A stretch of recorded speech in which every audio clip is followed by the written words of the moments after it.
Everything from clothing to household items are getting more expensive each day. American Giant is about keeping things simple and close to home. They aren't affected by tariffs because their products never leave the U.S. Support American-made tariff-free clothing with American Giant with American Giant. Get 20% off your first order when you use promo code STAPLE20 at american-giant.com. That's 20% off when you use code STAPLE20 at american-giant.com. It's time for Michigan's newest sports talk show, Mitten Madness. And here he goes. Defense win championship. Michigan sports talk from here in Battle Creek. The latest stories, the biggest games, all across the Mitten State. That's not something to play with. Streaming live and on demand on the 95.3 WBCK app. Here are your hosts, Jacob Harrison and Da'Jzon Hughes. Welcome back to another episode of Mitten Madness on 95.3 WBCK. Good morning on this Saturday morning. I am Da'Jzon Hughes. I am your solo host that gets to talk all things Michigan sports for an hour all by myself while you enjoy all the good nuggets of knowledge that I have. Another great week, and I'm excited to dive into all that we're going to get into this week as the Tigers are back cruising in the way that we would like to see them play. So, of course, we're going to talk about the Gritty Tigs and what we need them to do over the next couple of weeks to continue and sustain that success. We're going to talk Lions and the Hall of Fame game, what we expect from them as preseason rolls on and they get into the regular season. We're going to talk the Michigan Panthers leaving in college football in our third segment before we get into our picks to wrap everything up. But as always, I'm doing fantastic. I got another week to just relax here. Going to be spending some time here in town. Got lacrosse tryouts, this morning as you're listening. So I'm out and about enjoying the time, as you will. But as you guys know, I record this on Friday, so this is no new feat to you. I hope that you're going to be enjoying the weekend. Tons of good lacrosse for me coming up this weekend. The playoffs are just around the corner, so it's the nitty-gritty part of the season. And, of course, we got baseball dialed up as our Tigers take on the Phillies. But before we talk about the Phillies and what we need the Detroit Tigers to do in that series that's commencing yesterday, today, and tomorrow, we're going to talk MLB standings. Let's start over in the National League this time. We're going to start in the NL East. The Mets still sitting at the top at 62-47. Just a half game back are those Philadelphia Phillies at 61-47. Marlins coming in third, 9 games behind the Mets, 52-55. In the West, the Dodgers still sitting up top, 63-46. Padres only 3 games behind at 60-49. And those Giants 9 games behind the Dodgers at 54-55. In the NL Central, the Brewers have jumped the Cubs at 64-44. At 63-45, the Cubs are 1 game behind them. And the Reds coming in 8 games behind the Brewers at 57-53. When you scroll on up into the American League, we're going to start in the West. Houston Astros 62-47, 4.5 games ahead of the Mariners at 58-52. The Texas Rangers, who are 57-53, are 5.5 games behind those Astros. In the East, the Blue Jays sit atop at 64-46. The New York Yankees at 60-49 are 3.5 games behind them. And the Red Sox are 5 games behind the Blue Jays at 59-51. The Detroit Tigers, who we save, the best for last, of course.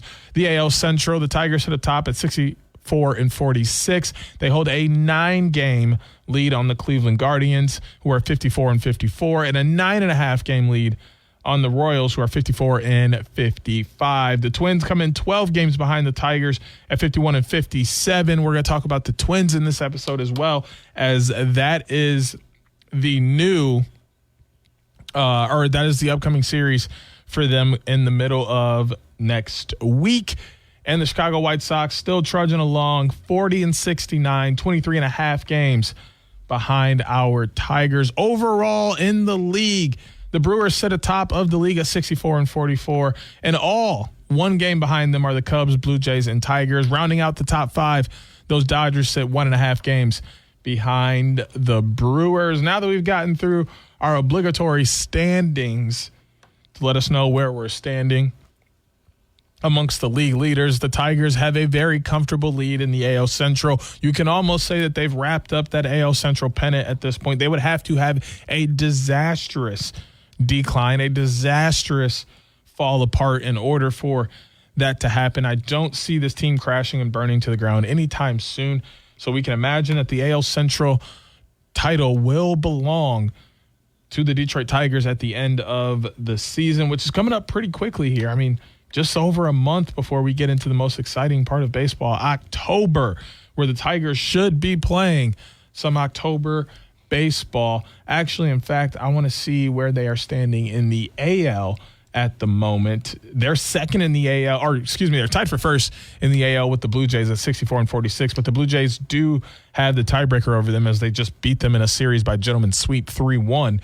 So that's something to keep an eye on. But the Tigers are comfortably in the playoffs, and they're comfortably looking to win the AL Central. So not too much to worry about here at the moment. Let's get on over to those team leaders.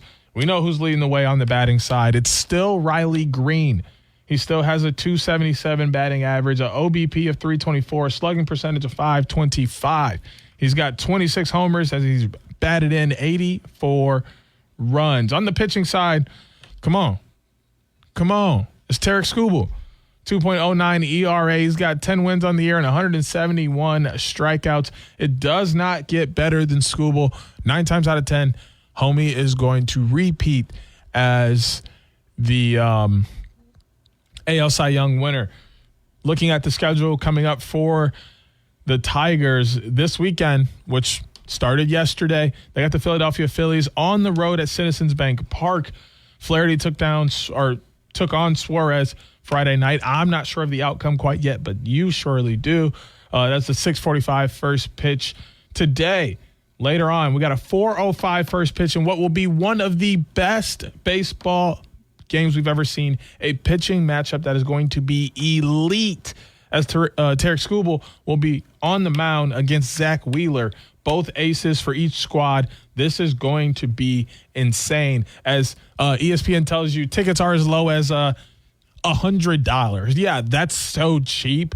That tells you how blockbuster this game is. If you're not seated and watching or listening to that Tigers game on August 2nd, you're doing something wrong, because it's going to be fun. So make sure later today you got your eyes, your ears, everything else tuned and locked in, because Skubal and Wheeler are going to give us a show. And then tomorrow, 7 p.m. on ESPN for Sunday Night Baseball. The Tigers have not decided who they're going to put on the mound, but he will be going against Sanchez for the Phillies. Then on Monday, Tuesday, and Wednesday, the Twins are coming into town. 6:40 p.m. first pitch on Monday and Tuesday. Casey Mize on the mound. Paddock will be on the mound for the Tigers on Tuesday, and then Flaherty on the mound on Wednesday on MLB Network for a 1:10 first pitch. And then next weekend, it's the Angels coming into town, 7:10 p.m., 6:10 p.m., and 1:40 p.m. Let's dive into, well, what's coming up this weekend before we get into next week's matchup. Like I said, we don't really know what was going to happen with this upcoming weekend, which, that's the case, because we never know what happens with the Friday game before we record this show. So we're going to talk mostly about what could happen on Friday, which is giving the Phillies a 61.8% chance to win that game.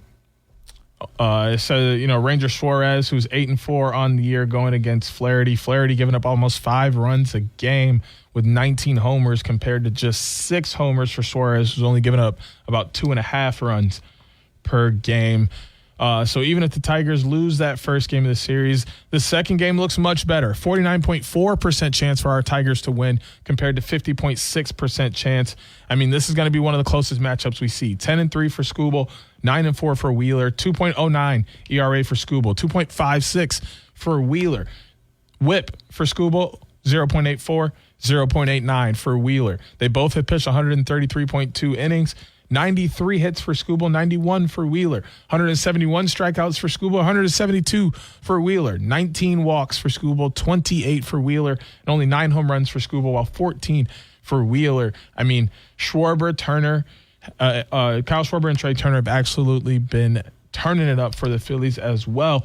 So this will be an exciting series. Game 2 will be one the Tigers are going to have to try and steal if they want to be able to win this series. And going against Chris Sanchez is going to be tough too. He's 9-3 with 2.55 ERA, 130.2 innings pitched, 110 hits, 139 strikeouts, and 10 homers with just 33 walks. So they're going to have to steal 2 games, and I would say those 2 games are probably Saturday and Sunday, knowing that they probably took a loss last night. So that's going to be a tough series for the Tigers, but that is not an end-all, be-all, because like I said, they roll into a series with the Twins on Monday, which is much more favorable for the Tigers and their play style. I think this is a series that they can definitely win regardless of what happens with the Phillies over the weekend. Looking at game 1, Casey Mize stepping on the mound at 9-4 at the moment. They're giving the Tigers a 61.4% chance to win this game at Comerica. The second game, Chris Paddock against Zebby Matthews, a 63.4% chance for our Tigers to grab another home win. And then even in that last game of the series against Flaherty, against Joe Ryan, they're giving the Tigers a 52.7% chance to come out with a sweep. So they can steal 1 or 2 from the Phillies. If they steal 2, that's miraculous. But they still 1 and then they go out and sweep. That's a great 6 days. I'm happy with that 6 days. You take a break, and then we go back at it against the Angels on the weekend before we get another crack at the Sox in early the following week. This sounds fantastic for what the Tigers have coming up. So I'm looking forward to it. We're going to pick that Twin series later on in the show. That's why I didn't dive too deep into it. But coming up next, we're going to be talking the Lions in that Hall of Fame preseason game they played this week when we come back from the break with more Mitten Madness here on 95.3 WBCK. Yeah.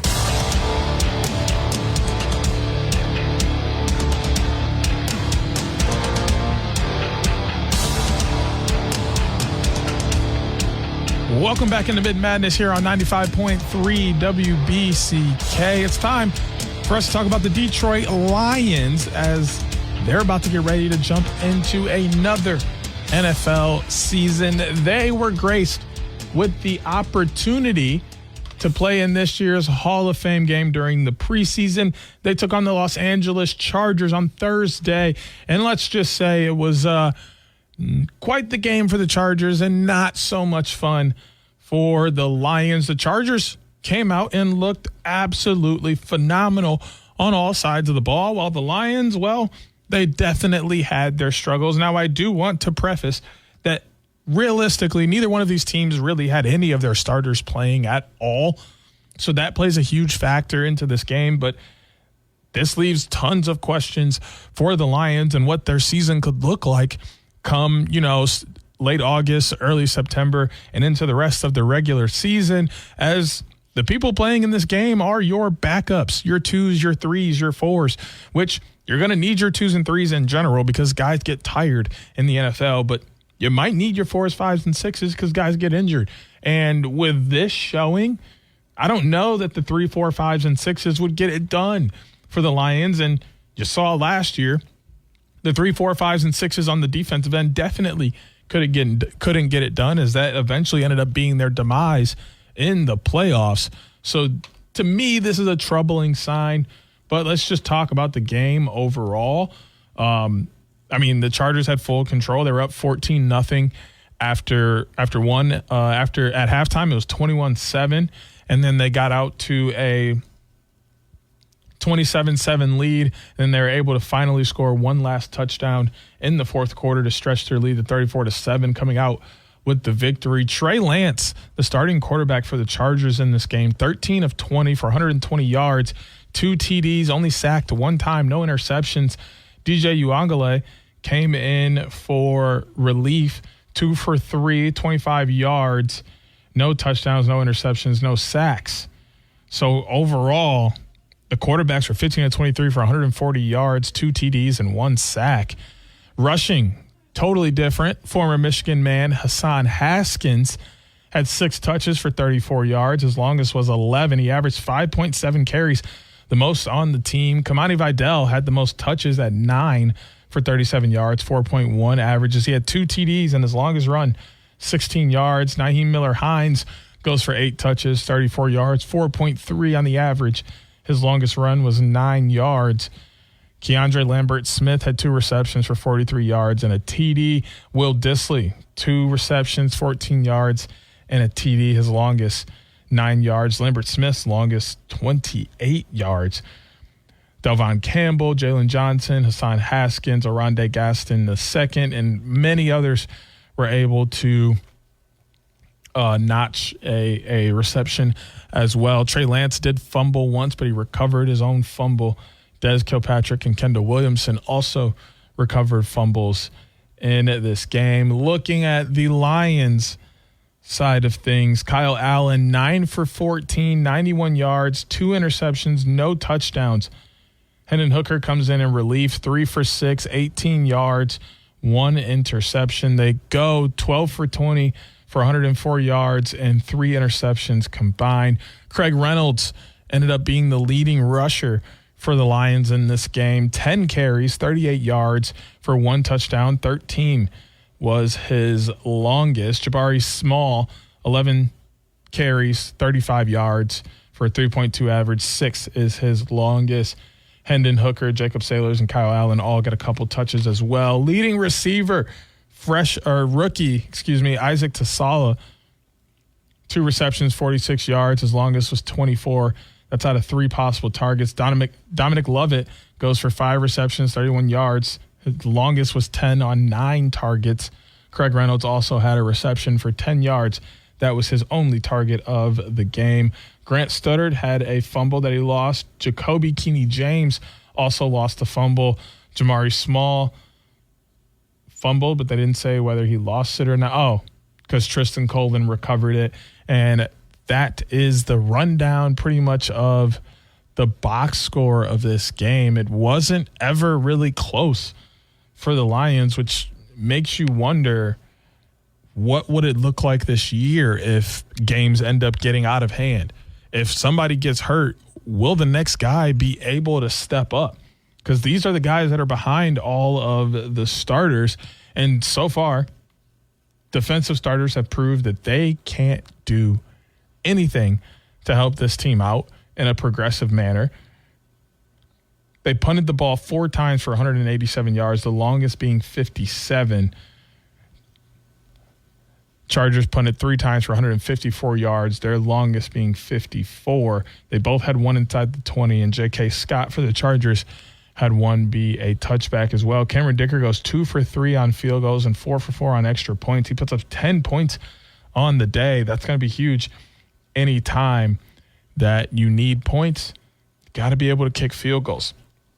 So looking at the outcome of this game, realistically, it means absolutely nothing because it is a preseason game and it's played much earlier than the rest of the preseason to give a shout out to the Hall of Fame. I think it's a great opportunity for the guys who get this, blessing to go play in the Hall of Fame game. You take the experience for what it is and you enjoy it. You enjoy the Hall of Fame. You take in all that moment. You hope to have your name in the Hall of Fame one day, but you don't blow it out of proportion. You don't really care too much. And obviously both of these teams use this game as an opportunity to see what their bench was like, to see what their depth was like, to see what their team is really going to be made of.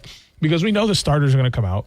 They're going to do their thing, and they're going to be starters. That's the reason why they're starters. That's the reason you don't play them in a Hall of Fame preseason game. It's the reason you only play them for 1 quarter in your preseason games, or you play them for 1 or 2 drives in preseason games because you just want them to knock the rust off, but you don't need them in there long enough to get hurt. These are all important factors to play. And with the Lions facing tons of injuries over the last couple of years, the last thing you want to do is go and play in the Hall of Fame game and have someone get injured when they didn't even need to play in the first place.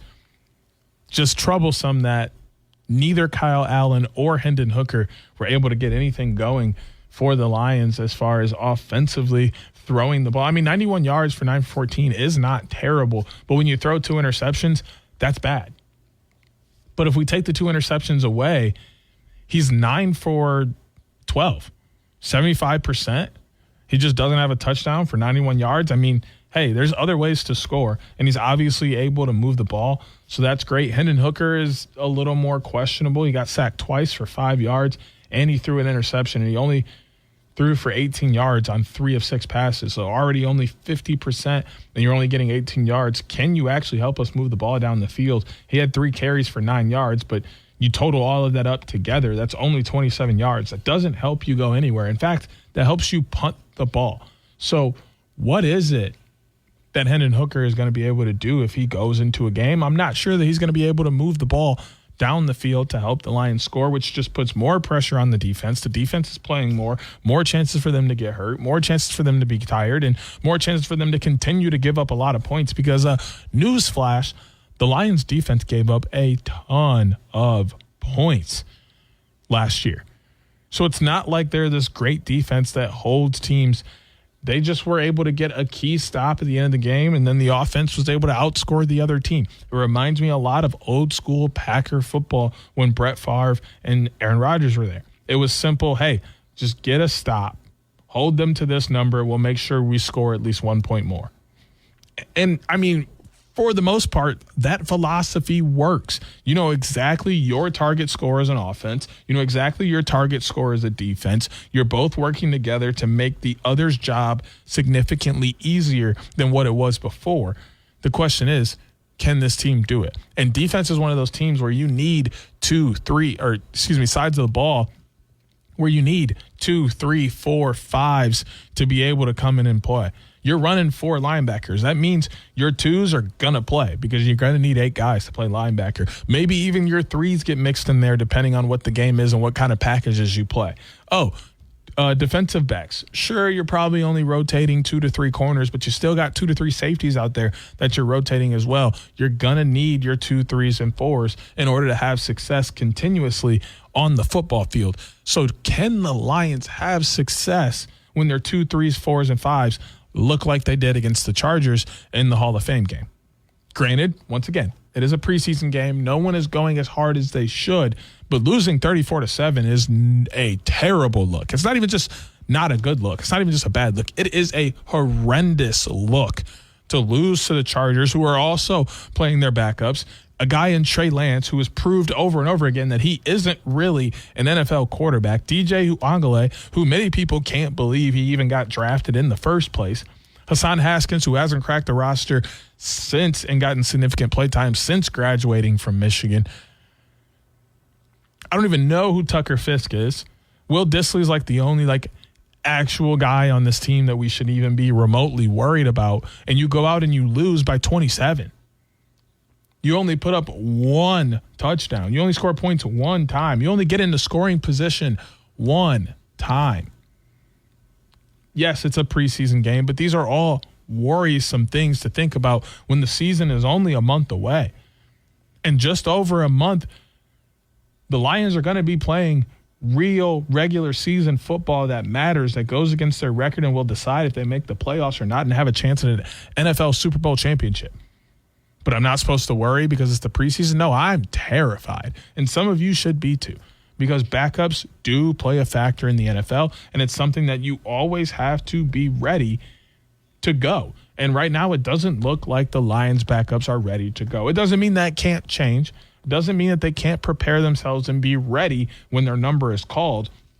But if you're rolling out the backup squad that we just saw take on the Chargers on Thursday night, you're going to be in for a world of trouble against any half-decent team.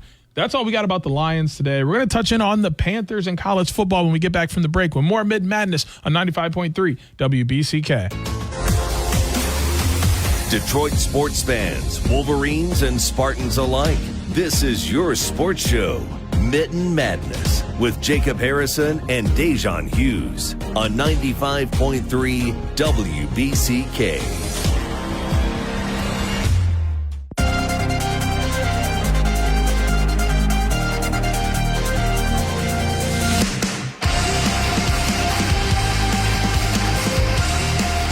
back into Mitten Madness here on 95.3 WBCK. It's time for us to talk the Michigan Panthers first, as they may not be in Michigan anymore. Well, more accurately, they are not going to be in Michigan anymore. They're one of the 4 USFL teams that would be relocated for the 2026 season, along with the Houston Roughnecks, Birmingham Stallions, and Memphis Showboats. They neither confirmed nor denied the news was the UFL. Every year, the league office looks at planning for next season and beyond. At this point, we have nothing to report on any unauthorized speculation. According to Larson, 2 of the 4 new markets will be in Boise, Idaho, and Columbus, Ohio. The remaining 2 will be in cities yet to be determined in Florida and Kentucky. The Panthers have not made an official relocation announcement. They were initially announced as a USFL franchise in 21. They played the first season in 22. They went 2-8, and then they made it through the XFL-USFL merger in 24. Along with 7 USFL teams, they played the home games at Protective Stadium in Birmingham, Alabama for 2022 before moving to Ford Field in 2023 and 2024. Ford Field played a big role in why the Panthers are moving. Larson says that the stadium charges the UFL $500,000 for each Panthers home game, saying the relationship between the league and the stadium has fizzled out over the last couple of years. Still, UFL officials said in May they were confident the league would grow as the unified league just wrapped up its second year. So it looks like we're going to be out of cheap spring football. I think the UFL was a great opportunity to enjoy some football in the spring for a great price point. But when the Lions are going to be pricing them at $500,000 per game and they're not bringing in nearly that amount of money, I don't see them being able to stay long-term without hemorrhaging money and eventually going under and folding as an organization. And we don't get spring football at all. So in order for the UFL to continue to be a thing, you're going to have to move on from some of these places that are dipping their hand a little too far in the cookie jar. And that's definitely what we have with Ford Field and the Detroit Lions. So Michigan Panthers are kind of going to be a no more scenario here in Detroit. Maybe we'll get lucky and they'll stay for one more year because they can't find a relocation point, but it does not sound like that is in the plans. So maybe if we get an update, we'll tell you, but be on the lookout for no more spring football here, and you'll be stuck watching on the television. More is happening in the college football realm, though. There are some teams that they're expecting to either break through or bounce back, depending on how their year went. Well, here are some teams expected to remain just as good as they were last year. Those Sun Devils out of Arizona State. Baylor, who was 8-5 last year, they're expecting them to stay about that good. The Buffalo Bulls expected to fight in that mighty MAC conference. Illinois Fighting Illini are expected to remain around that 10-3 record that they had last year and fight for a playoff spot once again. The Miami Hurricanes are expected to stay near the top of the ACC alongside the Pittsburgh Panthers, who had a 7-6 season, and they're expecting them to either maintain that level of play or get a little bit better. Now, who is rebounding from a 2024 stumble? They say the Air Force Falcons, who were 5-7 last year, should improve this year and either get to 7-5 or at least 8-4. The Seminoles, 2-10 last year. They're not expecting them to go 2-10 whatsoever this season and expect them to have a much better season than they had in the past. Southern Miss, who went 1-11, is expected to grab 2 to 3, maybe 4 more wins this year and be a little more competitive within their conference and the country. Looking at runner-ups from a few years ago with a 14-1 record. They were 6-7 last year. The Washington Huskies, in the past 4 seasons, they have bounced from 4-8 to 11-2 to 14-1 to 6-7. It's enough for obvious motion sickness, but a combination of Williams, Coleman, Boston, and semi-experienced offensive line should do good things. Plus, the defense has plenty of new exciting players like tackle Tai Uangale, linebacker Zaire Alexander, corner Takario Davis, safety CJ Christian, and Alex McLaughlin. The new coordinator, Ryan Walters, might get away with the aggressive man defense he usually prefers. Playing 4 projected top 20 teams can make 8-4 or so the ceiling this year, but improvement is still likely. And there's one more team they're expecting to improve. Take a wild guess at who it is. I'll give you a few seconds. I'll let you know that some of us here definitely like that team, and I'll let you know it's definitely here in the Mitten. Okay, you've had enough time. If you didn't say the Michigan Wolverines, you're wrong. They had a 15-0 perfect national championship record in 23, and then last year they went 8-5. From the Big Ten preview, they say the Wolverines went unbeaten when scoring at least 24 points, but they reached that mark in only 6 of 13 games, thanks primarily to a black hole at the quarterback position. They ranked 91st in total QBR and 131st, which is last nationally among non-service academies in passing yards per game.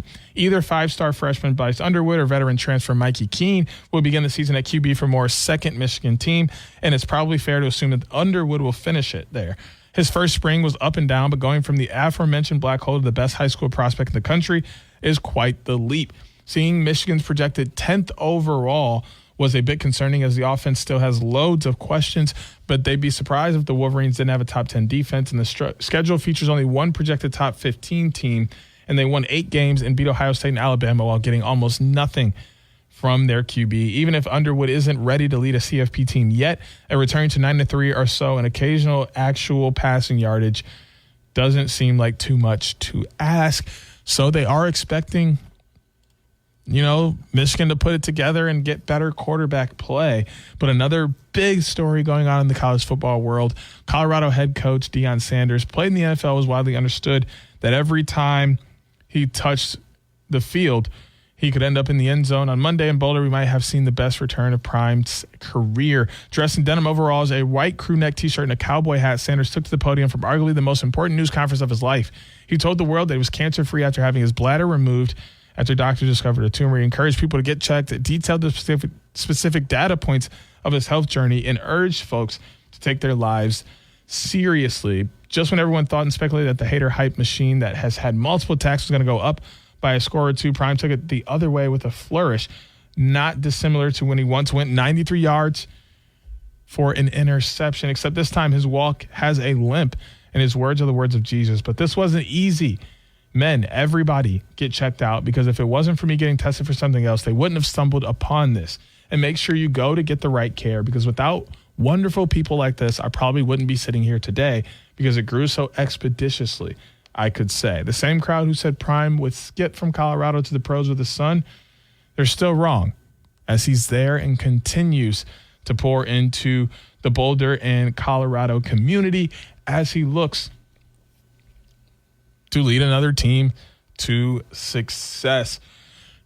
I'm excited that Prime's going to be around to continue coaching football. It was a crazy scenario when they said that he had cancer, and everybody obviously was worried about him and his health and what things would play like for him with this scenario. But he quickly got things under control, got the right care, and is ready to be back on the sidelines, pouring into the Colorado football program and the Boulder community as a whole. That's how things are done. And I mean, I don't want to get mushy or gushy here or anything, but he's absolutely correct.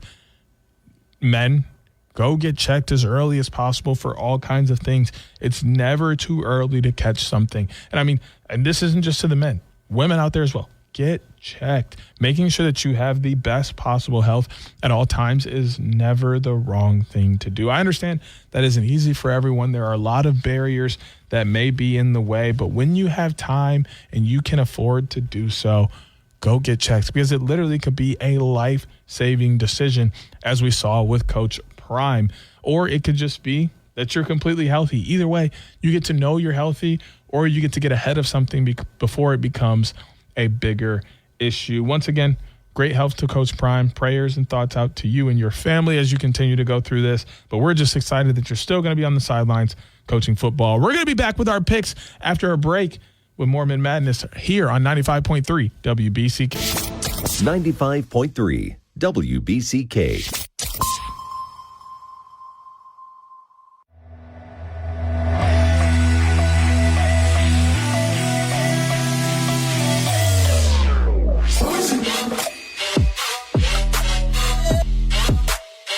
Welcome back into Mitten Madness on 95.3 WBCK. It's time for us to get into the picks for the week. But before we do that, we got to do a rundown of what happened the week before. I had a pretty solid week. Now, remember, we picked that late Thursday game. So from the week before last week. So we had to pull that one over. Got a W in that as the Fever took down the Aces. So that gave me 4-3 in the 7 games that I had to pick from. So that gets me up to 43-23 on the year, a solid 20-game lead for myself. So I am doing absolutely fantastic as I am 20 games above 500. Getting into this weekend, we're going to have tons of fun as we got a baseball series to talk through, a couple of WNBA games, and then we're going to get back in that octagon. But we will start on the diamond. Is our Detroit Tigers taking on the Minnesota Twins. This is a Monday, Tuesday, Wednesday series. The Twins are coming into this series supposedly 51-57. That's what they are at this current moment. They're 21-33 on the road. They only have a 38.6% chance to win the first game of the series, and it is in fact undecided on who will be pitching for them. But Byron Buxton has been absolutely fantastic for them. Hitting-wise, 23 home runs, 2.82 on the batting average, 59 RBIs. He has a 3.43 OBP and a 561 slugging percentage. Joe Ryan is the leader on the pitching side of things for the Twins, 2.82 ERA with 10 wins and 137 strikeouts. Tigers have a 61.4% chance to win the first game at Comerica Park, a 6:40 p.m. first pitch on Monday, August 4th. This is the second time that we have seen the Twins this year.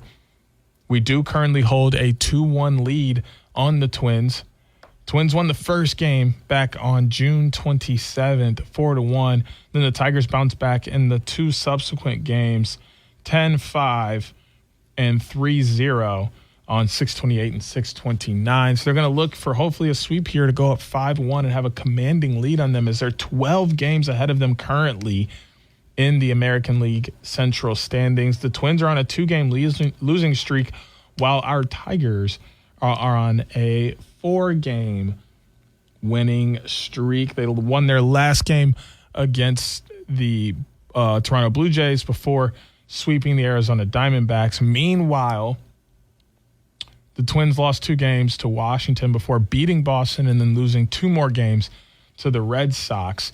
They're going to be playing again this weekend as well. I'm not sure who they're playing, but either way, that doesn't have too much to do with the Tigers. I think the Tigers take Game 1 with Casey Mize on the mound, even though he's got a 9-4 record with a 3.43 ERA. They're playing at home where they're 36-21 on the year.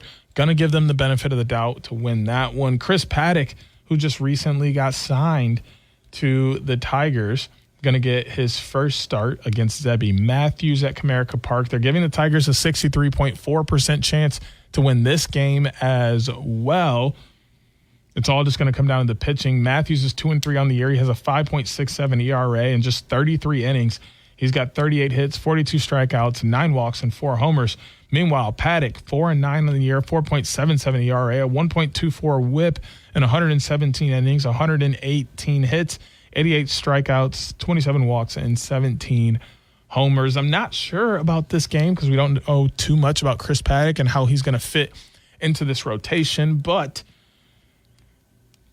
even if they steal this one, it may not change too much because coming up, the last game of the series will be tough. You got Joe Ryan taking on Jack Flaherty. Ryan has been fantastic this year at 10-5. We talked about his ERA. He's got 88 hits, 137 strikeouts, 24 walks, and 14 homers, and 121 innings pitched. The Tigers do still have a slim 52.7% chance of coming out on top of the Twins.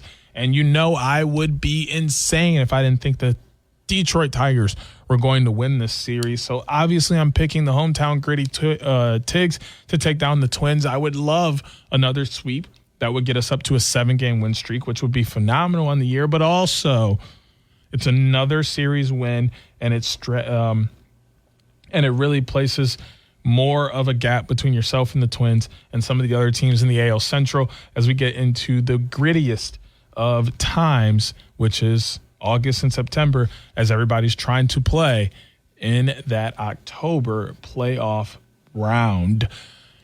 Moving on into the hardwood. We're going inside. We got the Mystics taking on the Dream down in Atlanta on the 3rd. This is 3 p.m. on ESPN 3 at the Gateway Center. 78.6% chance for the Dream to come out on top compared to just 21.4% for the Mystics. The Mystics are 13-14 on the year, which is great for them compared to what they did in the subsequent seasons in the past. 4-8 on the road this year. Meanwhile, the Dream having a far better season than many people thought they would. 16-11 on the year. They're 8-4 at home at the moment.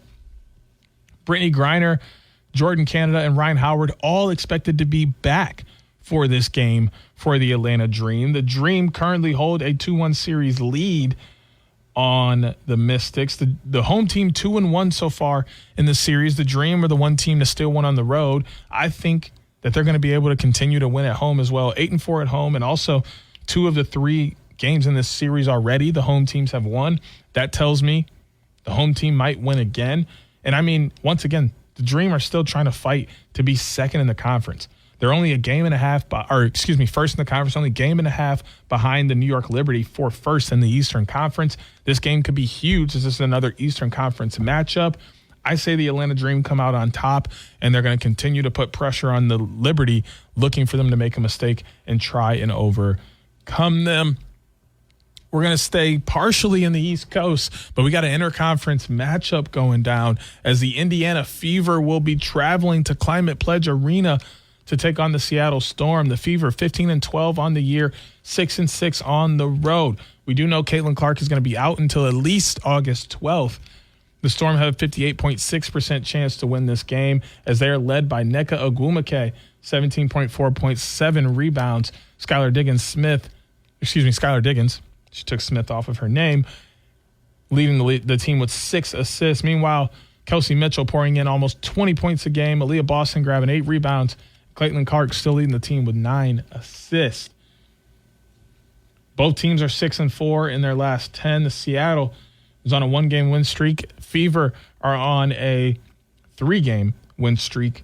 8-5 screams at me, though. And granted, Fever won the first game on the road, but nobody likes losing at home, and you definitely don't like losing at home to the same team twice. I think the Storm can bounce back from that June 24th home loss to the Fever and come out on top against the Fever this time at home, as this game will be played on ABC and ESPN Plus at 3 p.m. on the 3rd. So I'm going to take the Storm to win this one, but that may come back to bite me. Last game that we got going down on the hardwood, the Golden State Valkyries, who are a 500, 13-13 on the year. They're 5-9 when they travel out on the road, are taking on the Las Vegas Aces, who are 14-13. But half of those 14 wins have come at home, as they're 7-4 when they're playing at Michelob Ultra Arena. This game going down Sunday at 6 p.m. Kayla Thornton, who's now out for the season, leading scorer for the Valkyries and leading rebounder, going to make things tough for them to beat Aja Wilson, who's also leading scorer and rebounder for the Aces, and Chelsea Gray, who's pouring in 5 assists to add to the 22 points and 10 rebounds 22 points and 9 rebounds, for Aja Wilson. The Aces are 1-1 in this series. The home team has won this game both times. You know how I feel about trends. Both teams are on a 2-game win streak, except the Aces are 6-4 in their last 10 versus the Valkyries being 4-6 in their last 10.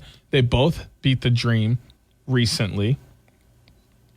But when you look at the Valkyries, they have lost to the Storm and the Sun. The Sun is a very questionable loss, as they only have 4 wins on the year, but they have beat the Wings and DC, the Mystics, in connection with the Dream. Meanwhile, the Aces, who are also 3-2 in this span, have beat the Sparks, beat the Wings, lost to the Lynx, which pretty much everybody's losing to the Lynx. They lost to the Fever by 10, and then they also beat the Dream.